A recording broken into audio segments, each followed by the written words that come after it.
चिमुरडीवर अत्याचार, अजंगवडेल पुन्हा रास्ता रोको। काल अजंगवडेल येथील दुर्दैवी घटनेत 3 दिवसापासून बेपत्ता असलेल्या 8 वर्षीय मुलीचा मृतदेह नदी किनाऱ्याच्या एका विहिरीत आढळून आला होता। सदर घटनेमुळे परिसरात तीव्र संताप व आक्रोश व्यक्त होत होता। काल गावकऱ्यांनी रास्ता रोको करीत भाविकाच्या मारेकऱ्याला जोपर्यंत अटक होत नाही तोपर्यंत रास्ता रोको मागे घेणार नाही असा पवित्रा घेतला।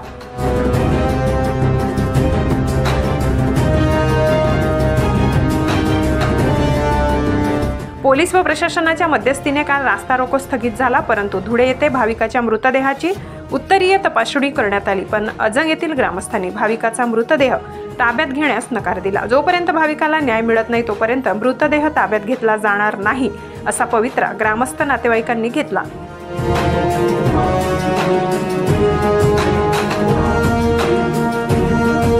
अजंग गावातील जनतेने अजंग गाव बंदची हाक दिली, त्यामुळे बालिकेला न्याय मिळावा म्हणून स्वयंस्फूर्तीने गावातील गावकऱ्यांनी सकाळपासून आपले सर्व व्यवहार बंद ठेवले।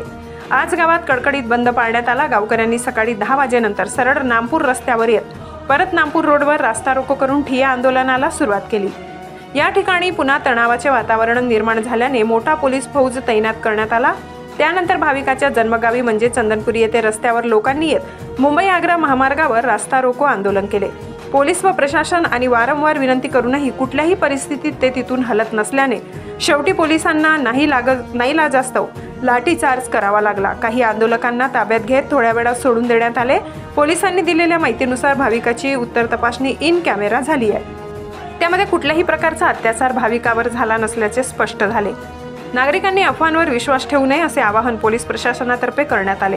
अपर पोलीस अधीक्षक अनिकेत भारती यांनी 7 दिवसाच्या आरोपीला पकडण्याचे आश्वासन दिल्यामुळे नागरिकांनी रास्ता रोको मागे घेत आंदोलन स्थगित केले। आज सायंकाळी अत्यंत शोकाकुल वातावरणात हजारो लोकांच्या उपस्थितीत भाविकाच्या पार्थिवावर अंत्यसंस्कार करण्यात आले।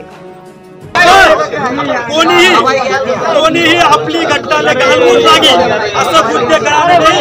कायदा आणि सुव्यवस्थेला प्रश्न निर्माण होईल असं कृत्य करणार नाही। सका अशी एखादी घटना घडी की पोलीस ती घटना मागे लागी जाईल आणि आपली आई बिचारी 4 दिवसापासून पडेलचे भविष्यात अजून तिने डेड बॉडीले 8-10 दिवस लागायला नको अशी कृत्य कोणी करू नका। आपण इथे बसा, राज्याने मीडिया आपलं दखल घे अशा स्वरूपात आपण इथे बसा। जोपर्यंत राज्य आपली घटनांनी दखल घेत नाही आणि उचित न्याय आपली मिळत नाही तोपर्यंत आपण हलणार नाही। पण आपली शांतता आपण सोडू नका, कारण काय शे माले बी 5 वर्षांनी पोरशे सका ती अंगणात खेळत असताना कोणी की तर मना आत्मा काय म्हणे माले बी माहिती शे। आज ती मायबाबाचा आत्मा 4 दिवस काय म्हणणार आपली सर्वातली माहिती शे। त्या वेळेला जर आपले न्याय भेटणार नाही आणि जर आपला घटनांनी राज्याला दखल घेतली नाही 20 तारीखला आपल्या गावात एक बी पक्षाला भूत लागणार नाही, एक बी पक्षाला नेता घुसणार नाही। त्या बी तुम्हाला भाऊ आमने मान्य शेत, पण थोडा वेळ शांतता ठेवा। पोलीस प्रशासन आपल्या समोर काय देस आपण ते घेऊ। आपली माऊलीना बिचारीना 4 दिवस तुझं हाल चालू शेत, आज तिना देण आधी 4 दिवस तुझं हाल चालू शेत। खरं तर ही गोष्ट आपल्याला त्रास देणारी शे, त्यावर बी आपले विचार करणार पडी, त्यावर बी आपले निर्णय घेणार पडी। महाराष्ट्र माझा न्यूज साठी वृत्त संकलन विभाग, मालेगाव।